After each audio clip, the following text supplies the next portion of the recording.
Hey, homebuyers, did you hear the big news? Did you hear what the president said?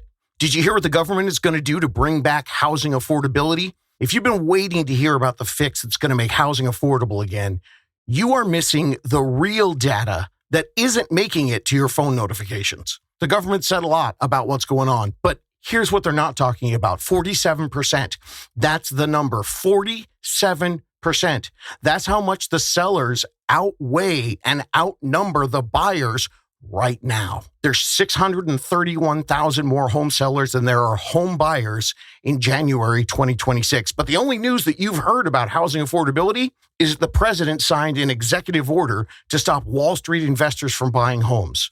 But what's happening is 47% in more than half the country, sellers are outnumbering the buyers. It's the best buyer's market we've seen since the 2008 crash. But the only headline that's getting attention and the only one that people are paying attention to is the one that's playing directly on your emotions. But there's real data today that's going to help you find affordability.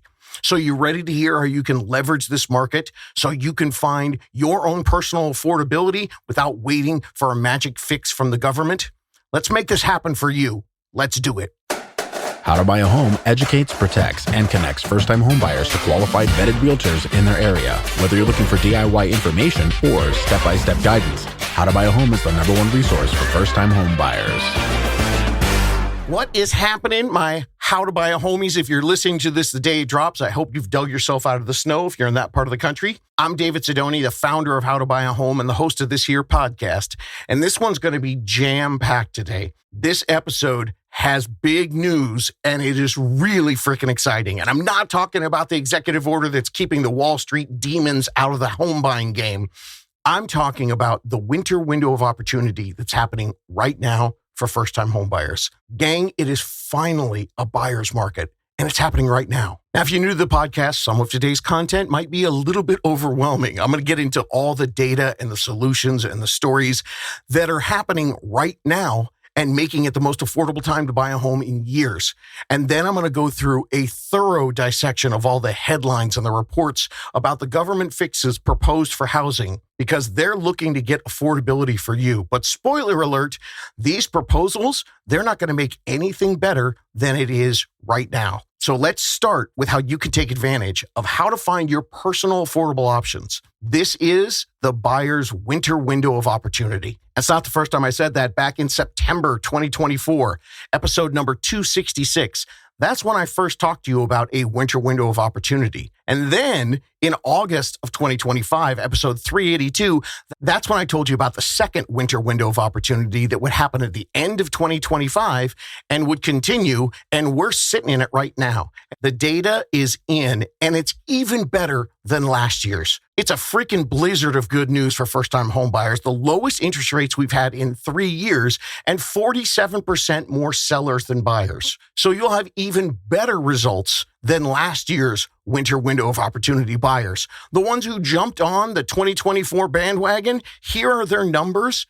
And this is after them owning a home for just 12 months. The people who got into the window of opportunity last winter bought a $300,000 home. So far, they've made an average of $6,000 to $9,000 in home appreciation. And many have made a heck of a lot more than that. That is free profit by just putting your rent into something that you get free equity on. And right now, 12 months in, they're getting ready to prepare their taxes because it's the end of January. They're about to get a $4,400 tax write-off thanks to the mortgage interest tax deduction.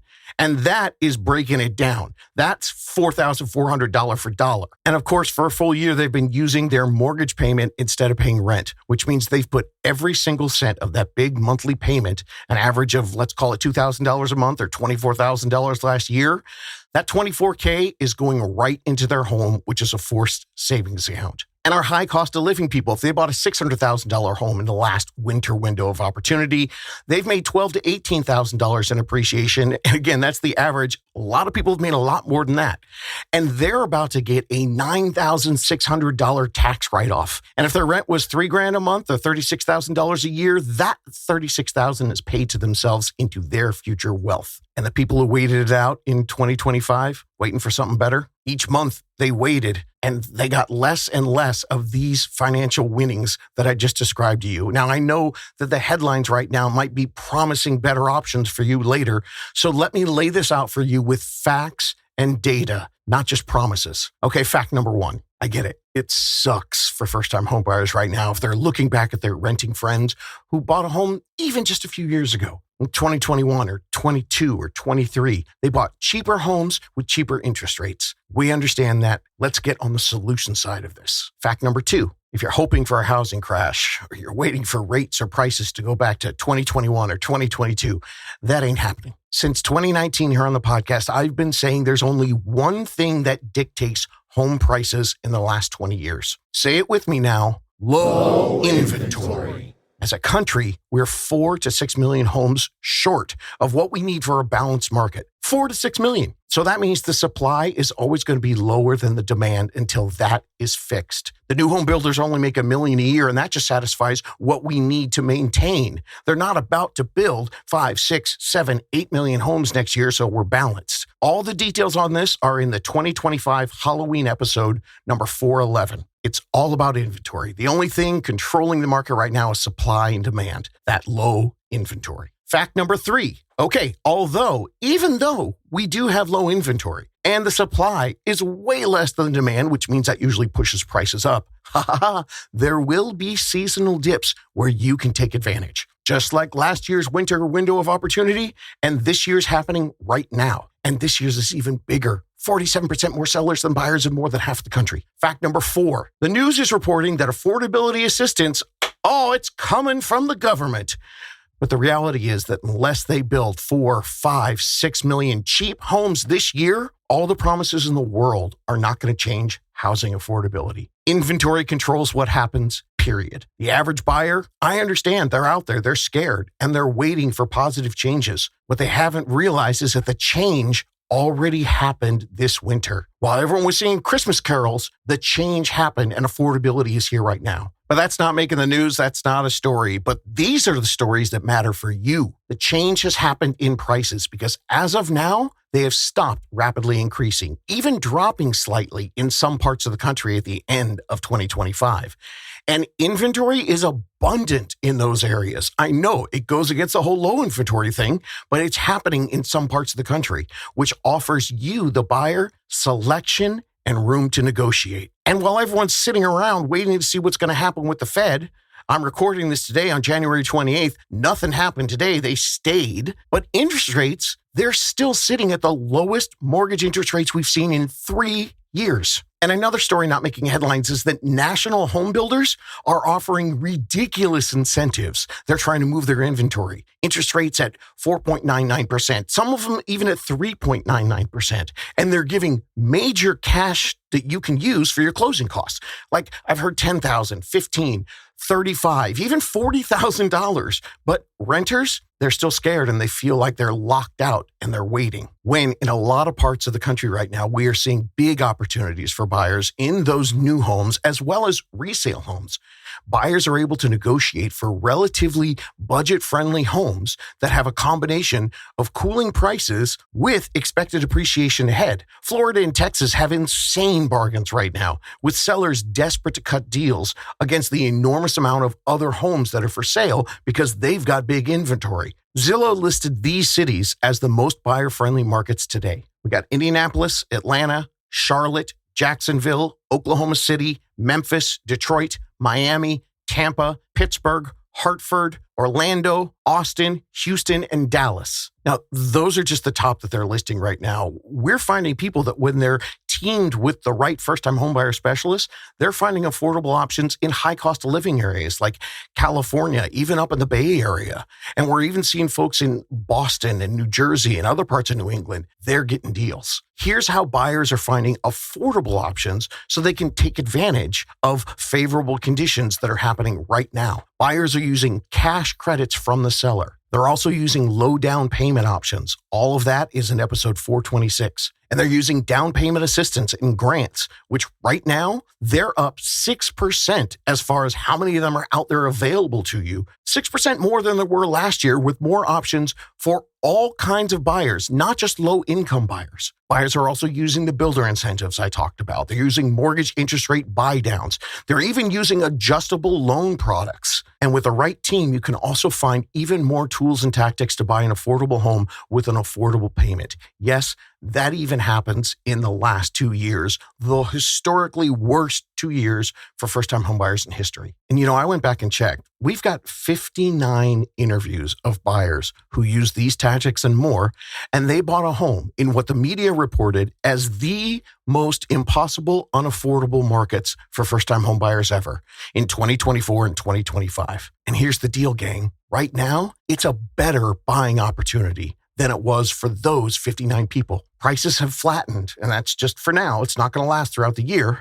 Interest rates are lower than they were during those 2 years. And in some parts of the country, because not everyone's listening to this podcast, the buyers have slowed down out of fear, meaning there's inventory out there. And it's a buyer's market in tons of different areas of the countries. Yes, leverage is back. Those are the facts. This winter, the knowledgeable buyers are working with the right support teams and taking advantage of the 2026 winter window of opportunity, using all the tactics I just described. And they go into detail, like I said, episode 426.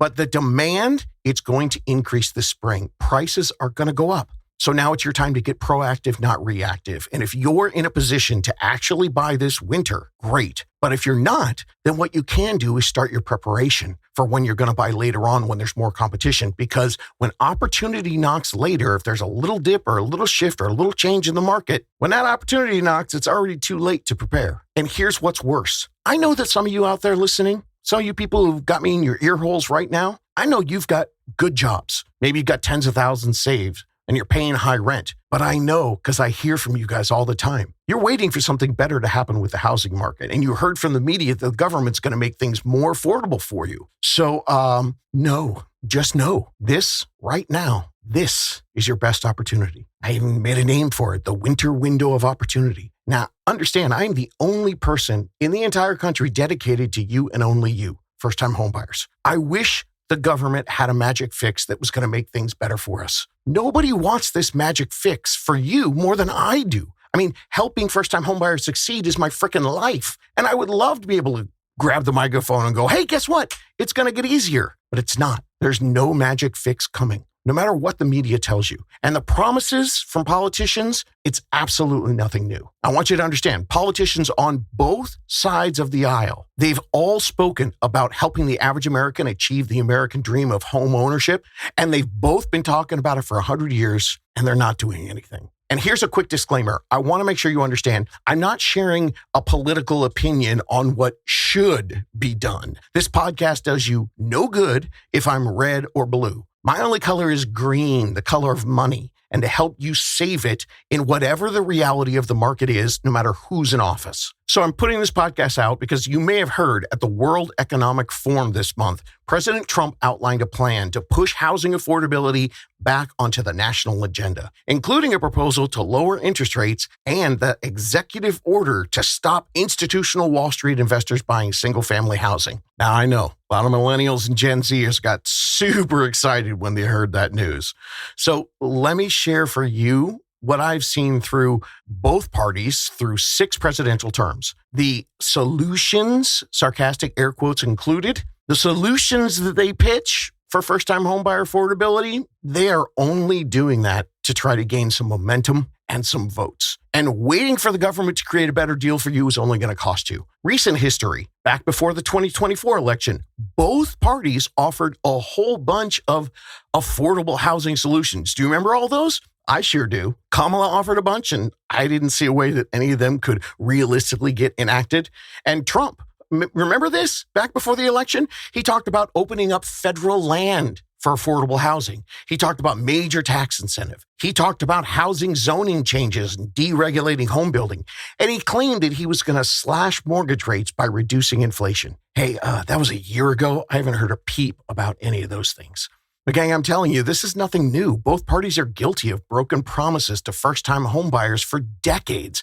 And here's why. Because according to the most recent U.S. Census data, home owners are 75% of the voter turnout. So guess who benefits from any actual policy changes? Trump Right now, he preyed on the emotional frustration of millions of millennials and Gen Zs by banning the nasty Wall Street investors. That executive order. But listen to what he said when he was talking about it at Davos, which is where he was at the World Economic Summit. This is what he said. He said, quote, "We're going to be very protective of people that already own a house," unquote. So Trump said, and this is while he was trying to talk about making houses more affordable, he said it would contribute to this. Now I'm going to quote him verbatim. So just listen through the whole thing. Quote, "Contribute to hurting the value of those houses, obviously, because the one thing works in tandem with the other.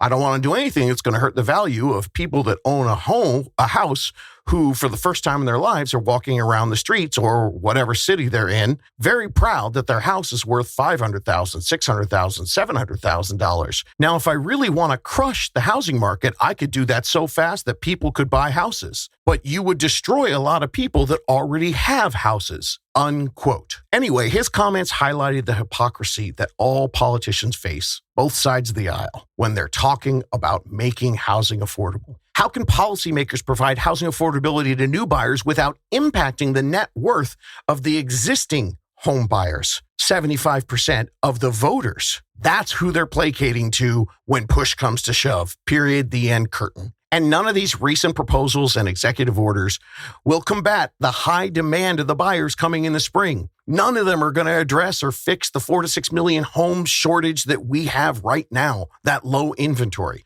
So spring and summer 2026, we're going to see it again. Low supply and super high demand, which means prices will increase. So there is no magic fix coming, and there is no crash coming. You can listen to episodes 411 and 435.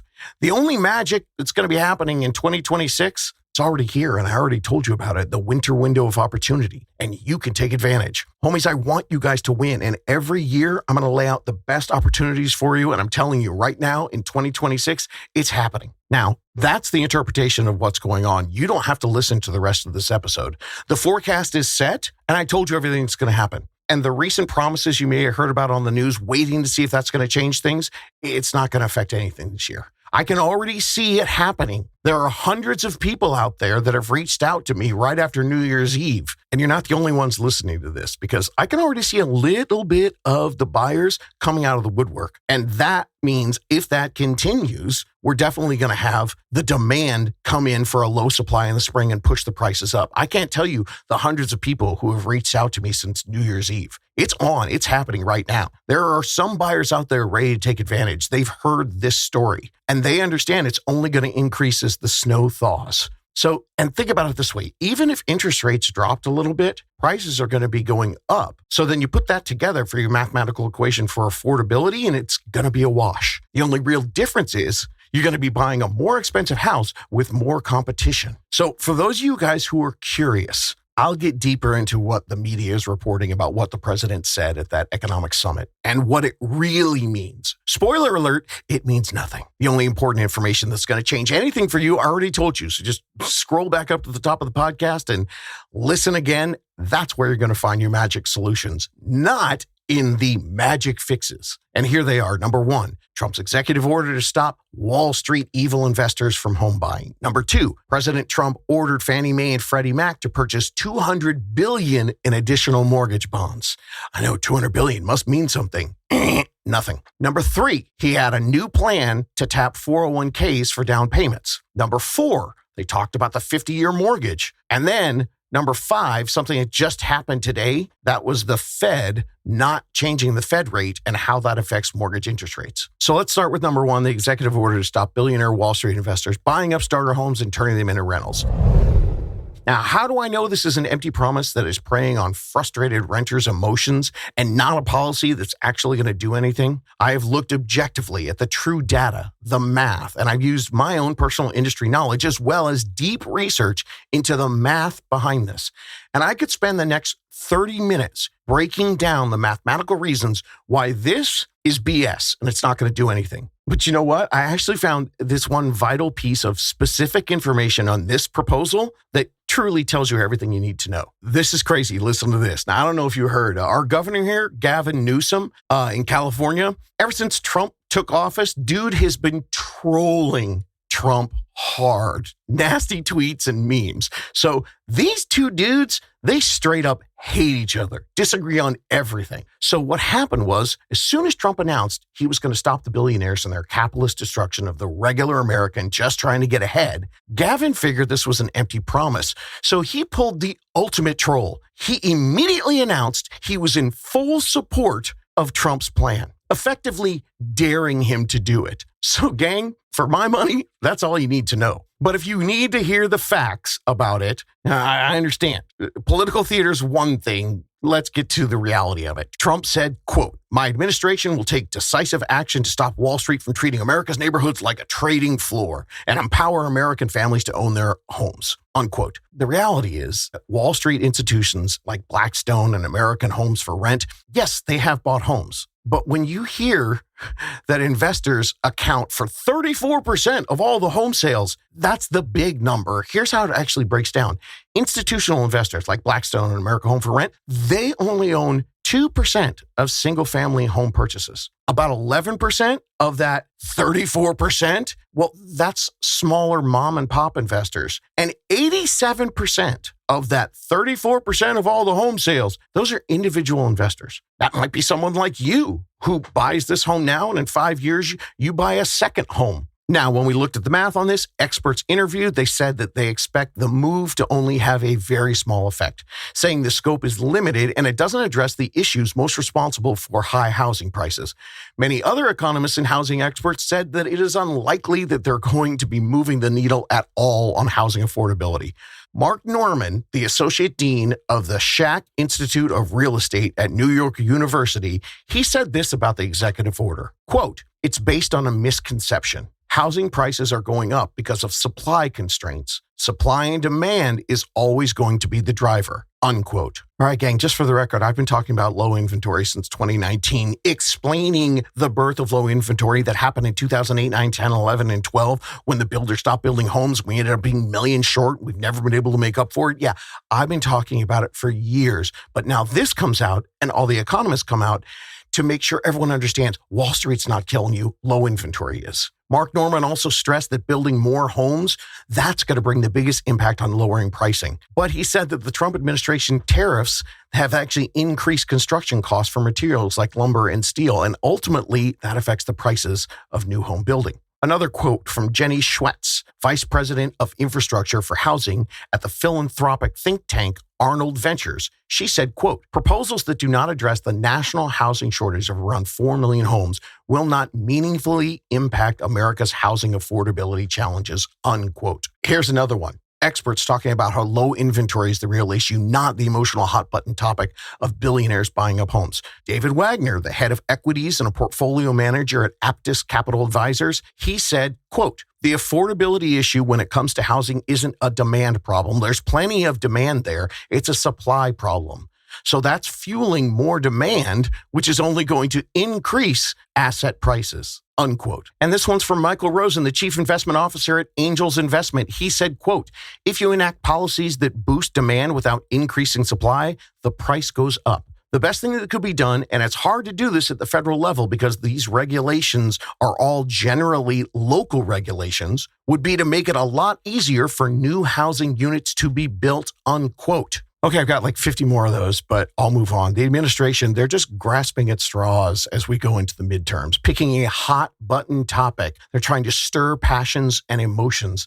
Even the executive order that he actually did while he was there, it's not going to do any good anyways. It has no teeth. The executive order does not ban institutional investors from the housing market. That would require an act of Congress. And in the executive order, it doesn't even clearly define what a, quote, large institutional investor is. So, political promise number one, there's no truth and there's no magic fix. Promise number two, $200 billion. That's got to do something, right? Earlier this month, President Trump ordered Fannie Mae and Freddie Mac to purchase $200 billion in additional mortgage bonds. I know you don't know what that means, but so let me explain it. The goal of that is to lower financing costs for home loans. It's a bond buying plan. It's linked to what we call housing quantitative easing. Okay, so let me explain what all of that means. This $200 billion, even though it's a gigantic number, Economists predict that it's only going to shave roughly 0.3% off of a mortgage rate. So let me do the math on that. As I record this, mortgage rates on a 30-year fixed are 6.15%. So on a $450,000 home with 5% down, payment would be $3,017.78 for your principal, interest, taxes, and insurance payment, PITI. If I reduce that mortgage rate with a $200 billion buyout that reduces it only 0.3%, the new payment's going to be $2,935.33, a savings of $82.45. Not to beat a dead horse here, but in an article about this proposal, JP Morgan, private bank, they said, well, you know what? It's not going to address the problem of low housing inventory. And they estimate it could take another 10 years to make up for the shortfall of 4 to 6 million that we have right now. So yeah, 200 billion sounds like a lot, but this magic trick isn't addressing the real issue either. And it's not enough to move the needle and make anybody go, oh my gosh, I can finally afford a house. But the administration knows that frustrated renters, they're going to react more to the government saying they're fighting to get you lower interest rates. They know that's going to get people more excited than they said what they should, which would be like, hey, we're going to deregulate house building restrictions and reduce tariffs on the goods to build homes so we can slowly rebuild the necessary housing inventory to stabilize the supply and demand problem. And eventually, in a few years, we're going to get everything back to normal and we'll have a nice, normal housing market and you can afford to buy a home. But we'll have already missed the midterms and the next time my party's trying to get elected. See why they don't do it? All right, guys, I know I'm getting kind of snarky, but I told you all the information was at the top. This is just for you crazy curious people. What they're doing is not telling you that whole big boring paragraph I just said because it doesn't sound as sexy as screw those Wall Street investors. They're screwing you guys. Or screw the banks. They're screwing you too, overcharging your interest. All right, let's go to number 3. On January 16th, the Trump administration said that officials are working on mechanics to allow 401k and 529 withdrawals for home buying so that you can let Americans use the retirement saving that are setting up or the college fund stuff so they can buy a home without the normal penalties. So that was according to several different reports that said the administration was drafting an executive order that was going to let people make penalty-free and tax-free withdrawals to buy a house. But of course, existing IRS rules, they already allow you to take a penalty-free loan for up to $50,000 or 50% of your vested 401k balance, whichever one's less. But that amount has to be repaid with interest within a current time frame. And of course, there's also IRS regulations that let you withdraw $10,000 from your Roth IRA. In fact, in this article, Bobby Rebel Kaufman, a certified financial planner and consumer finance expert with cardrates.com, said, I think this is a great idea because it increases flexibility. And when you have more flexibility, you're likely to put more money in your 401k and a 529. You're effectively transferring it into another asset. So you're not really spending it. You're using it to create another asset to diversify your assets. That is a good use of it. Hey, great idea, Bobby, and one that I have been telling people about since 2019 because the tax codes already exist to do that. Most recently, I talked about this in episode 423. We'll put that in the show notes. So if this one's going to do any good, I don't know. Let's see if they're going to make one that doesn't have to be repaid, but I'll believe it when I see it. Otherwise, this one's a big nothing burger. Oh, and speaking of nothing burgers, let's move to number 4, the 50-year mortgage. Have you guys heard about that? Remember?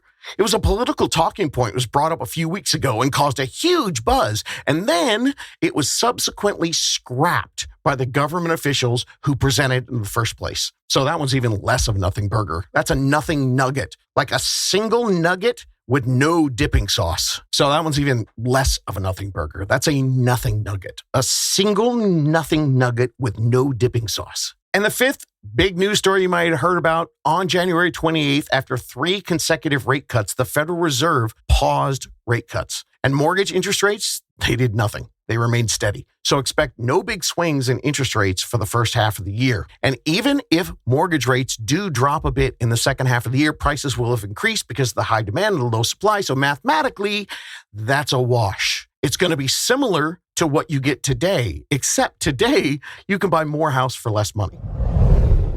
So there it is. That's all the magic fixes in all their glory. Now, do I think any of them will make housing more affordable? Not even close. And I wouldn't hold my breath to actually see any of them truly enacted anyway. But If it gets some of you to put me in your ear hole so you can hear about housing affordability, that's rad. Then you can learn about the real options that the real renters are using to find real housing affordability that exists. That is dope, and that is happening right now. I told you your solutions are at the top of the show, and you'll find the details in the show notes, specifically episodes 426, 440, 441, and the 10-step guide, which starts at episode 400. Now, why do I keep telling you about all these other episodes? Because I've been doing this for 7 years, and all the information that everybody needs, it repeats on a new cycle. And this is the stuff that's going to work in this market. All the other stuff I just talked to you about, it's BS political theater. Now, what you're not hearing about, I'm going to fill you in on a bunch of proposals that didn't make splashy headlines, but there is some stuff happening right now in individual states that could actually move the needle for first-time homebuyer affordability. There are loopholes that aren't being talked about, and I really hope they do this. Now, the first one is federal. It's a new bill, Don't Tax the American Dream Act. That's what it's called. Quote, Don't Tax the American Dream Act. It was introduced on January 13th by Representative Craig Goldman, a Republican out of Texas, that would outright eliminate capital gains taxes for many home sellers. Now, what does that mean for you? Okay, hang with me, guys. Now, in past episodes, I told you about how many sellers right now, they're keeping the inventory down because they're not putting their homes up for sale because they're locked in with the golden handcuffs, sitting there with a 3% mortgage rate, right? Yeah, I mean, for the last couple of years, they don't want to sell. They're sitting on a 3% mortgage rate. And if they sell, they buy a home with a 7% mortgage interest rate. That's a big old payment. Well, good news on that front. The data is showing that the rate lock-in, that's what we call it, people locked into their home, that effect is really starting to slow down. There's only 20% of mortgages out there right now with a rate of under 3%. So that means a lot of people at 4 and 5%, they're ready to sell because average interest rates at 6.15 mean that a good buyer can actually get something in the high fives. So that's not that different from their 3.5%, 4.5% rate. And a lot of people just feel stuck in their homes. They're sick of waiting and they're ready to move. All right, remember all that? Well, here's another part of the equation when you're looking to sell your home. So capital gains tax elimination, as this bill proposes, this would super increase motivation, people's willingness to move. Here's how it works. Capital gains taxes are a tax on the profits that you get when you sell your home. The rates have been unadjusted since 1997. Under the current tax policy, single homeowners who've lived in a primary residence for at least 2 years, they get a $250,000 exclusion on their profit, and a married couple gets a $500,000 exclusion. So with prices of homes skyrocketing over the last 12 years, a lot of people go well above that in their profit, which means they're going to get taxed on the rest, which is a huge chunk of money. For instance, before we started dating, my wife, she bought a condo by herself in Southern California. She bought it for $200,000. Now, if she had kept it all the way to today and she stayed single, thank God she didn't do that. Well, then she could sell it for $800,000. So if she'd paid it off during that time, let's say she got all $800,000 out of it, right? We'll take out $40,000 for the fees to sell a home. That means she would have made $760,000 profit, but she only got the capital gains tax exemption up to $250,000. So that means the remaining $510,000 would be taxed at 15%. That's going to cost her $76,500. So imagine right now, Goldman's bill, it would revise this so homeowners who lived in a property for at least 2 years are exempt from any capital gains taxes after selling their home. That would be a really nice incentive for the homeowners to sell their homes because they're not going to get that big chunk of tax taken out of them. And as of 2025, 34% of homeowners exceed their single filer limit. Alaire Conti from Realtor.com said, quote, even a modest shift in supply can change pricing behavior fast.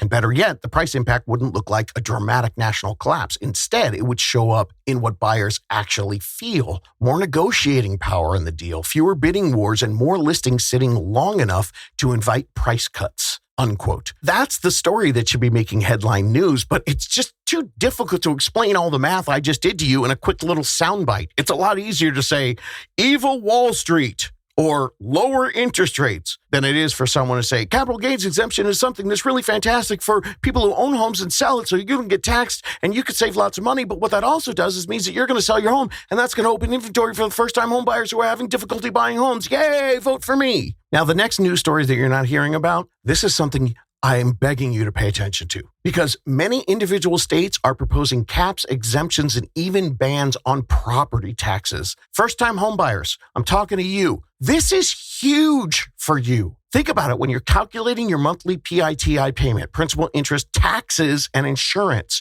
What if the T was gone? The average property tax nationwide is about 1.25%. In some states like New Jersey and New Hampshire, Illinois, Connecticut, Vermont, those are like 1.7 to 2.23%. So here's how it works. Right now on a $400,000 home, you got a 1.25% tax rate. That's your property taxes. That means the PIT, the T in that, is $416 of your monthly payment. Imagine if that was gone, how much easier it would be for you to afford to buy a home. If you're in one of those 2% states, it's $666. Whew, sign of the devil. If this payment was banned, or even if it was just capped, that's an enormous shift in the housing affordability without a change to prices or interest rates. That's why I am so bummed hearing all these blustering of all these other things. This type of stuff, this changes things without anybody touching prices or interest rates. It just changes how your monthly payment becomes more affordable to you.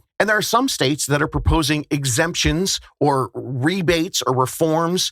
I love the one in South Dakota. The governor is proposing a 2-year waiver for the first few years of your home ownership. Imagine that. Instead of PITI, it's just PII. You lower your payment by $400, $500, $600 a month. Imagine how much easier it would be for first-time homebuyers to get in to buy a home, getting that relieved for the first couple of years. And there are other states that are in broader legislative reform conversations, like New Hampshire, Tennessee, Iowa, Pennsylvania, Illinois, Texas, Florida, Kansas, Ohio, and Montana. So do me a favor, Google your state and see if there's voting coming up on any of this stuff about property taxes where you live. That's how we're going to make things more affordable. And speaking of local things that could help you, many counties and many cities, they're taking matters into their own hands, and they are getting really aggressive with down payment assistance and grants programs. I told you before, they're up 6% this year, with about 2,500 of them nationwide. And here at How to Buy a Home, we've seen first-time homebuyers working with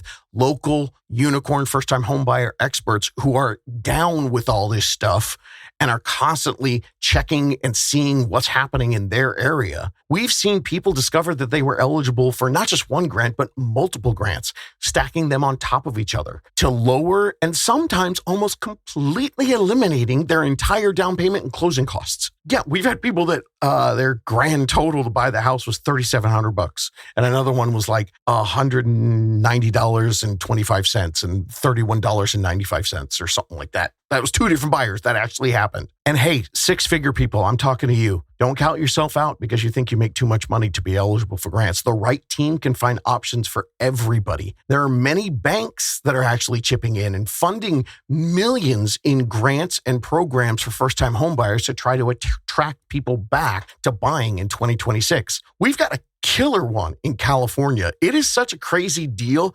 The funds, for lack of a better word, it sells out in weeks. It's called the Dream for All. We're doing the 3rd round of it right now. And this is what they're doing because they know it's so popular.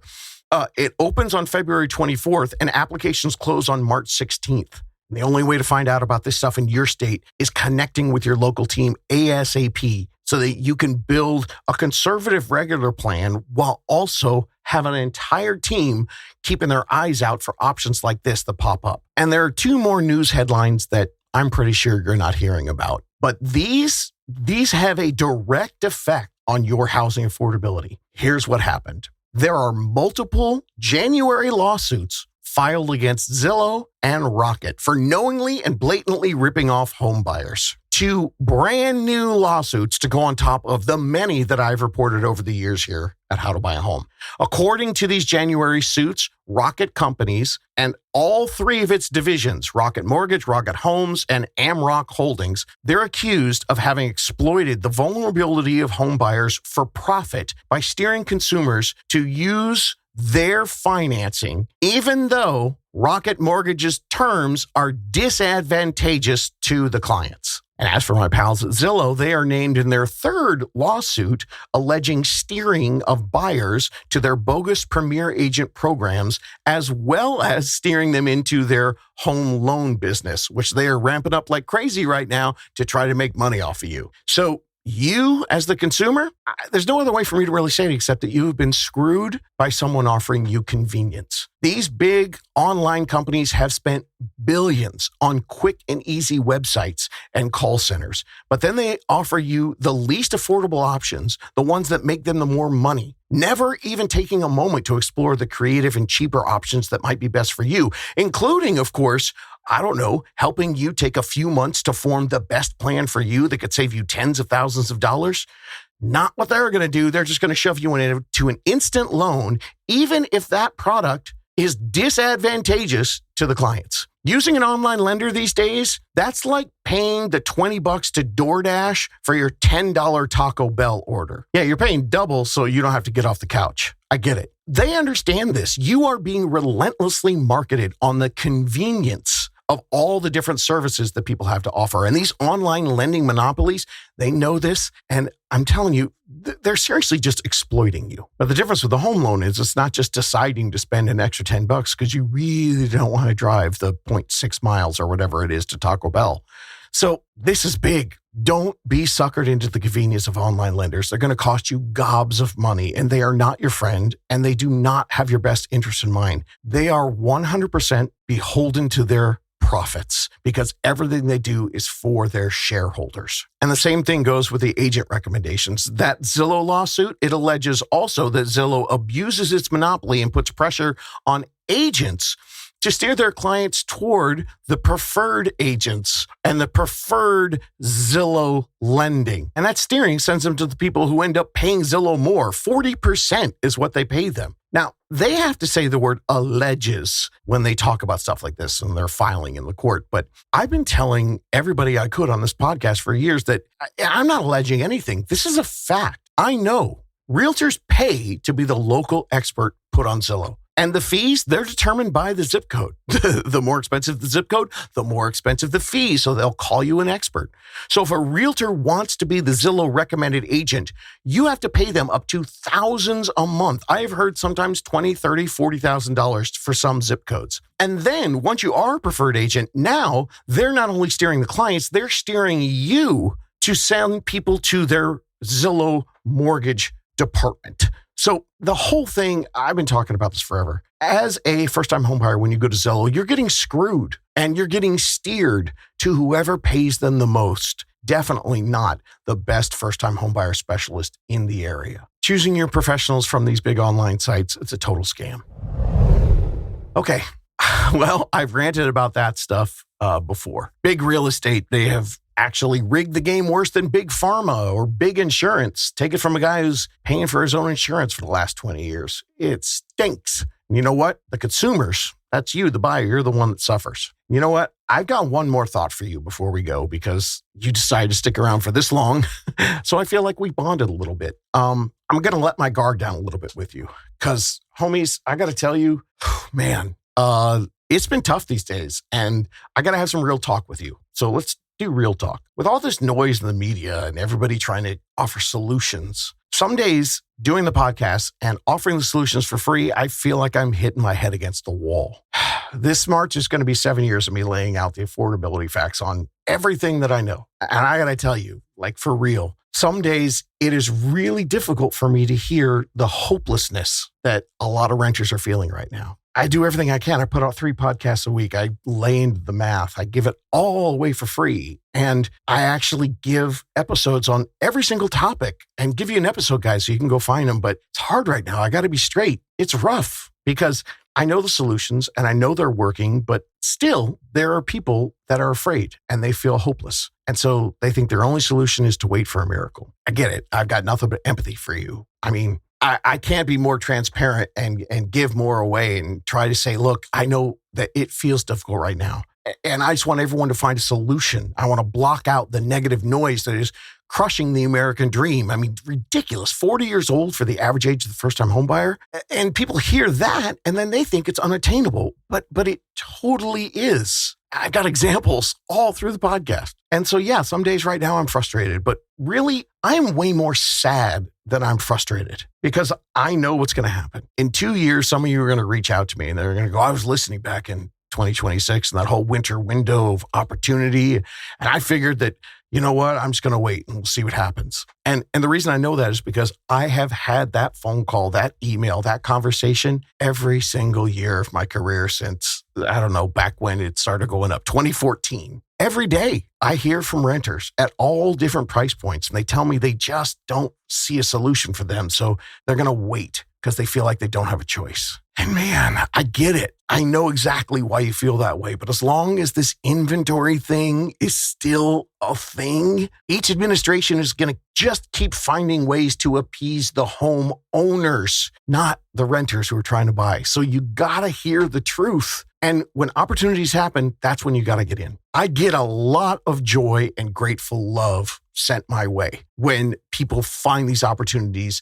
and they discover things they never knew could happen. And I love it. And that keeps me going. But recently, especially last year, the despair and the desperation, it's getting louder and louder. And that fully bums me out because I've given the answers. I've shown you the proof, but my podcast isn't enough to drown out the noise. I started How to Buy a Home because I want to tell the truth and give people a better way and give it away for free and never try to sell anything to you. There's no obligation for you to go, hey, this guy sounds like he knows what he's talking about. Maybe I'll just ask to talk to a unicorn, or maybe I'll try to find a unicorn for myself. And, I don't have to do anything. I can just talk to them and have a meeting. And then I'll decide whether I want to move forward and buy a home or not.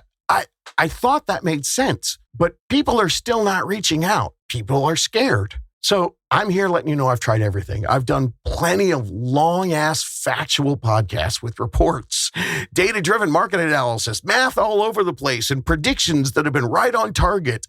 I have done the algorithms and the mathematical formulas to prove that a monthly mortgage payment that's higher than your rent will actually make you more wealthy, not less. And I've had to share as much as I can to try to beat the Wall Street bros who go, don't ever buy a house, dude. Invest all your money. That's a terrible, terrible stereotype, but the noise has gotten loud. And there are a lot of idiots online that are saying things just to get people to click. Hooks, that's what they call it in the industry. Stop that scroll. They got to get you in 3 seconds. So you listen to them. They don't care about you. What have they done? Do they have anybody that is a success story, or are they just trying to build up their TikTok or Instagram account? I have shared all the interviews with the real people who found out that they didn't have to wait. And those stories are incredible. But then, I can't beat the president. He has a better PR firm than I do. And he puts out this big story and dejected renters decide, okay, finally, I've got a lifeline. I'm going to wait. There are proactive solutions now. So here I am again, one more time telling you about them. And maybe some of you, maybe you don't want to make a move because you can't figure out how to explain to the people in your life that you think it's a really good idea to buy a house when everyone else says it's crazy. And when they go, why? You go, I heard it from some dude on a podcast. Yeah, I get it. That's not exactly something that maybe is easy to defend. So I don't know. Haters gonna hate. In fact, in 2026, what do we call it? Fearful people gonna fear. How's that? I know I'm just some dude on a podcast, but I'm a dude that has massive empathy for you. I was telling people back during COVID, I know it's scary, but you got to buy. I was telling people back when interest rates were 2.75 or 2.66%, but there were 30 offers on a home. I was telling people, you guys, you will not get a lower interest rate than this in your life. This is a crazy artificial market reacting to COVID. You got to buy. I don't care if there's 100 people putting offers. Go and just keep writing. This will benefit you in the long run. And there were some people that were scared and they waited. I do have massive empathy. I understand that every market has things that don't feel great, but I know that right now, the noise about how terrible this market is wrong. And we have dramatically changed people's lives here. And if you had the time, you could go back to all my forecast podcasts with all the reports and you could check my receipts. And you could use those to show to your fearful friends and family. I don't know. I've tried to be transparent with the information. And like I said, check the receipts. It's been accurate for 7 years. I challenge you to find anybody anywhere else who is full-time committed for 7 years. Heck, for 7 months to first-time homebuyers. So all I ask is that hopefully you take this information and you do something with it. And not for my sake. I don't care. For you. Look, I don't care how many people listen to the podcast and then have the right information and then have success, but never call me. Awesome. You know what? Because people are going to ask them, how'd you do it? And then they're going to tell them, I found this podcast. There's enough first-time homebuyer business in the whole world to go around. My goal isn't to get all the business. My goal is to help you because I know how bad the information that's being told to you is.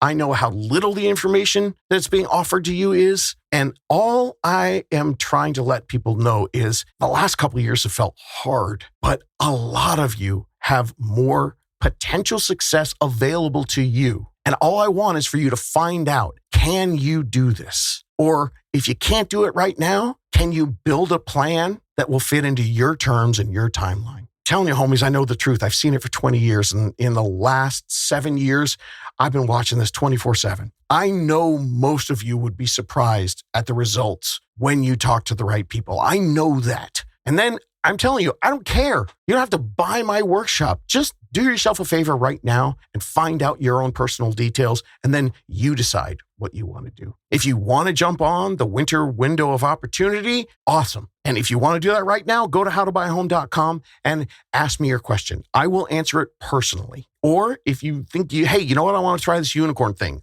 Rad. If you don't want to, I don't care either. Ask me a question. I'll still answer it. But if you want to get your local unicorn and help to build your personal custom strategy and start right now, I think you might be surprised at the results. And for those of you that aren't ready to take the next step, like you don't feel you're ready, I got to ask you, you're not ready for what? All we're talking about is starting a plan. I mean, here, How to Buy a Home. I don't care if it's 2 years from now that your plan needs to happen. And the unicorns, they don't care either, because helping you build a plan is the best way for anyone to buy a home. So you can pounce on opportunities with the right team and with the right financial positioning. I know a lot of people are going to jump out in this winter window of opportunity and they're going to go, hey, now I got to buy a home. But they need 6 months of financial stuff they should have been doing. And for a lot of you, you could have done this already. So ready for what? There's an opportunity right now, and this spring prices are going to be going up. So let's focus on the present. You can do this. Looking for more DIY education or your own personal step-by-step guidance through the home buying journey? Since 2019, How to Buy a Home has been the #1 resource for first-time home buyers. So visit howtobuyahome.com to get started.